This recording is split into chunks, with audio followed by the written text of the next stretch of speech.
Hi friends, आपण मानक स्वागत आपणकर प्रिय YouTube channel MJ smile world को। आज भिडियोटी आपण मानक रही प्रयोग मॉड्यूल रिलेटेड। तो ये जो प्रयोग तालीम शिविरटी आपण मानक चलो, ये तालीम शिविरटी आपणकर 3 दिन पर्यंत चलो और प्रत्येक अधिवेशन में आपणकर क्यों विषय उपर आलोचना करा जिवो एवं ये मॉड्यूल टोटाल क्यों मानक पई करा जायछि तार डिटेल्स आम वीडियो रे आलोचना करिबा।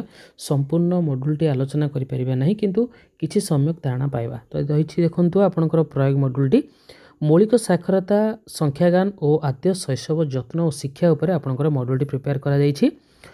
मुखबंध रही प्रारंभिक पर्यायर शिक्षार्थी माने मौलिक साक्षरता और संख्यागानर दक्षता गुड़िक सहजरे हासिल करने आम राज्य में विभिन्न प्रकार कार्यक्रम प्रणयन करा जायछि।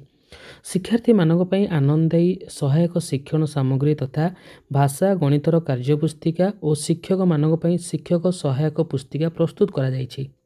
श्रेणी परिचालना करने समय सामग्री गुड़िकर उपयुक्त व्यवहार निमंते शिक्षक मानक पई प्रशिक्षणर व्यवस्था करा जायछि। यह व्यतीत श्रेणीर शिक्षण शिक्षादान प्रक्रिया को व्यवस्थित भाव परिचालना करने राज्य सरकार तरफ शिक्षक मानक दक्षता वृद्धि पाई क्लस्टर स्तरीय मासिक बैठकर आयोजन करा जाउछि। एसत शिक्षक मानक शैक्षिक सहायता जोगाइबा निमंते सीआरसीसी मानकर दक्षता वृद्धि और श्रेणी कार्य पर्यवेक्षण करा जाई आवश्यक प्रतिपुष्टि जोगाई दिया जाउछि। श्रेणी कार्य पर्यवेक्षण समय शिक्षक माने श्रेणी सम्मुखीन होउथिबा समस्या गुड़िक चिन्हट करा जिबा सह सेगुड़िकर समाधान पई पदक्षेप निया जाउछि। एही परिप्रेक्षी शिक्षक मानकर आवश्यकता को दृष्टि रखी एही प्रशिक्षण पेटिकाटी प्रस्तुत करा जायछि। एही पेटिकार उद्देश्य होउछि जातीय पाठ्यक्रम रूपरेख मौलिक पर्यायर दिया जायथिबा पाठ्यक्रमर लक्ष्य, दक्षता और निपुण भारत प्रदत्त विकासात्मक लक्ष्य और दक्षता मध्य थिबा संबंध उपरे अवगत कराइबा। एनसीईआरटी जादू पेढ़ी रे दिया जायथिबा शिक्षण सामग्री प्रस्तुति और ताहार व्यवहार संपर्कित कौशल हासिल करिवार सुजोग प्रदान करिबा। भाषा शिक्षण संतुलित पंथा आधार में बहु श्रेणी परिस्थिति रे 120 मिनिट अवधि अनुଯାयी श्रेणी परिचालन कौशल संपर्क में सूचना प्रदान करिबा और गणित शिक्षण रे सीआरए पंथा को आधार करी बहु श्रेणी परिस्थिति रे 90 मिनिट श्रेणी परिचालन कौशल जणाइबा। जातीय पाठ्यक्रम आधार रे आद्य शैशव शिक्षा पर निर्धारित प्रारंभिक पर्यायर दक्षता गुड़िक प्रत्याशित फलाफल गुड़िक उपरे एही पेटिकाटी आलोचना करा जायछि। ता सहित एनसीईआरटी द्वारा प्रदत्त जादू पेढ़ीर व्यवहार संबंध में एही पेटिकार सूचना प्रदान करा जायछि।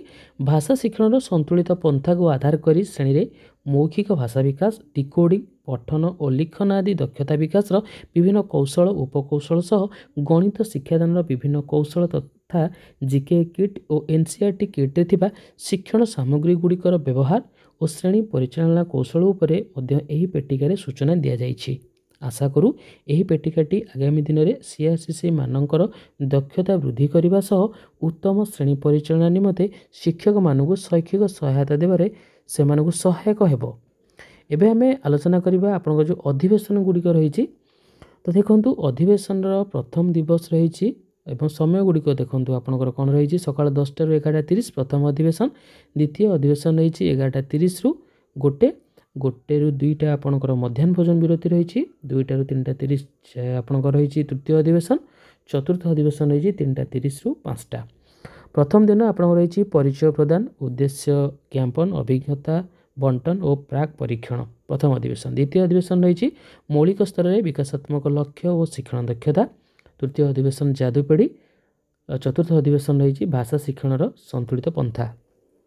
से भली द्वितीय दिन रही पठन, द्वितीय अधिवेशन रही लिखन, तृतीय अधिवेशन रही बहु श्रेणी परिस्थिति रे 120 मिनिट भाषा श्रेणी परिचालना नमूना प्रदर्शन, चतुर्थ अधिवेशन रही मौलिक संख्यागानर कौशल, तृतीय दिन रही GK kit, NCERT kit, building block आप अन्य सामग्री व्यवहार, बहु श्रेणी परिस्थिति रे 90 मिनिट गणित श्रेणी परिचालना नमूना प्रदर्शन, तृतीय अधिवेशन रही अंशग्रहणकारी द्वारा बहु श्रेणी परिस्थिति रे श्रेणी परिचालनार योजना प्रस्तुति और उपस्थापना, चतुर्थ अधिवेशन रही कार्यक्रम संक्षेपण परवर्ती परीक्षण।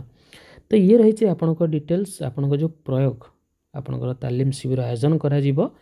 आपणकर 3 दिन धरी यह प्रोग्राम आपणकर चलिबो एवं प्रत्येक दिन आपणकर 4टी अधिवेशन रही। एठी समय सहित ଆପଣଙ୍କର କେଉଁ ସବୁ ବିଷୟବସ୍ତୁ ଉପରେ ଆଲୋଚନା କରାଯିବ ତାର ଡିଟେଲ୍ସ। ଯଦି ଚାହୁଁଛନ୍ତି ଏହି ମଡ୍ୟୁଲଟିର PDF ତ ସିମ୍ପଲି ଏହି ଭିଡ଼ିଓ ଡିସ୍କ୍ରିପ୍ସନ୍ ବକ୍ସରେ ଏହାର ଲିଙ୍କ୍ ଅଛି, ଲିଙ୍କ୍ ଉପରେ କ୍ଲିକ୍ କରନ୍ତୁ, PDF ଟିକୁ ଡାଉନଲୋଡ଼ କରିନିଅନ୍ତୁ। ନିଶ୍ଚିତ ରୂପେ ଆପଣମାନଙ୍କ ପାଇଁ ହେଲ୍ପଫୁଲ୍ ରହିବ। ଧନ୍ୟବାଦ।